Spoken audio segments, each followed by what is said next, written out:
We're back at 7:15 this morning, and this week, members of Congress have been urging their colleagues and the White House to take action against the Islamic State following last week's terror attacks in France. Virginia Senator Tim Kaine, a Democratic member of the Senate Foreign Relations Committee, is pushing for a more aggressive approach to fighting ISIS. Senator Kaine joins us now live this morning from Capitol Hill. Senator Kaine, always a pleasure to have you. Thanks, Autria. So you're urging your fellow members of Congress to really get up and get off the sidelines here. Absolutely, Autria. Congress, strangely, has been on the sidelines for 16 months. The president started the air campaign against ISIS in Iraq and Syria August 8, 2014. We're not supposed to be at war without a vote of Congress. But what Congress has wanted to do is criticize the president's strategy. And, hey, there's some aspects of it that I'm critical of, too.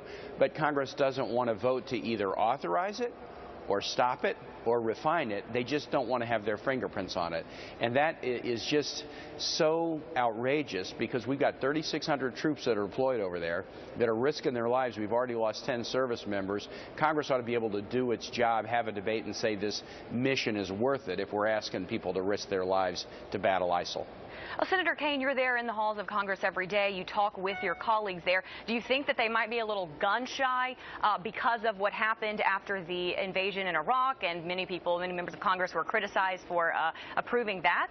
Autry, I think that's part of it. I think there is a fear of being held politically accountable for what will be a tough vote.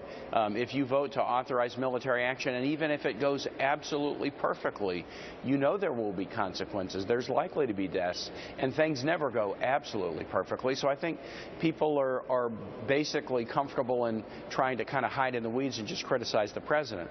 But the fact of the matter is, we're not supposed to be at war constitutionally without a vote of Congress. And when you have the vote, see what the vote does is the debate educates the American public about the stakes involved. And it sends a clear message to ISIS, but also to our allies, and especially our troops, that this is a mission that we think is important. And especially 16 months in, when this started, it was Iraq and Syria. Now, ISIS present in Afghanistan, Yemen, Libya, Somalia. You've seen the Paris attacks, the bombing of the airliner in the Sinai, bombings in Beirut. This is a threat that, despite some battlefield successes, is kind of spreading and mutating, and it's time for Congress to get off the sidelines. Well, you mentioned just a moment ago that many members of Congress have used this to just be critical of President Obama, but you yourself called the attacks in Paris a wake-up call. You've taken a very hard stance on how horrific those attacks were, while President Obama referred to it as a setback. What do you say to that?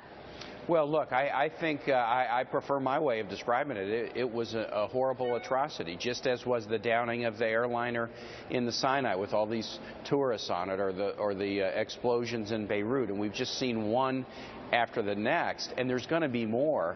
And that's why Senator Flake and I, who is a Republican senator from Arizona, we introduced an authorization to put Congress behind this military action. We introduced it 5 months ago, and thus far it hasn't gotten traction. But in recent days, you've seen folks, 35 House members, bipartisan, wrote a letter to Speaker Ryan. We've got to take up an authorization for military force. Secretary Clinton on Saturday night in the debate said it's time for Congress to act. Senator Graham here yesterday said he's going to introduce an authorization. So you are seeing finally leaders like Secretary Clinton call on Congress, and members of Congress say it is time for us to act. And it does seem like that is finally starting to garner some bipartisan support there. Before I let you go, I only have about a minute left with you. I wanted to get your take on whether or not the United States should continue to accept Syrian refugees. We've got more than half of the governors in the United States saying they're not welcome in their states. You were governor of Virginia just about 5 years ago. What's your take? Autry, I think the governors that have said that have been mistaken. I don't think they understand the vetting process for.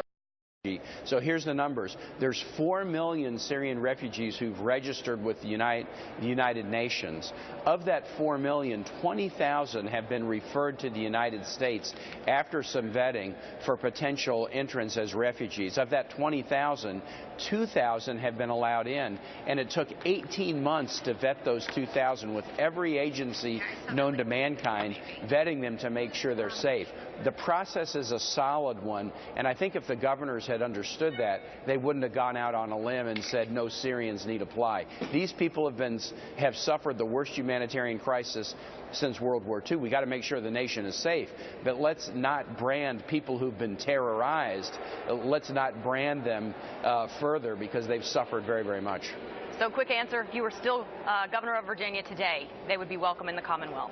Because of the strength of the vetting process, yes. All right. Senator Tim Kaine, always a pleasure to talk with you. Absolutely. Appreciate you taking the time this morning. Glad to.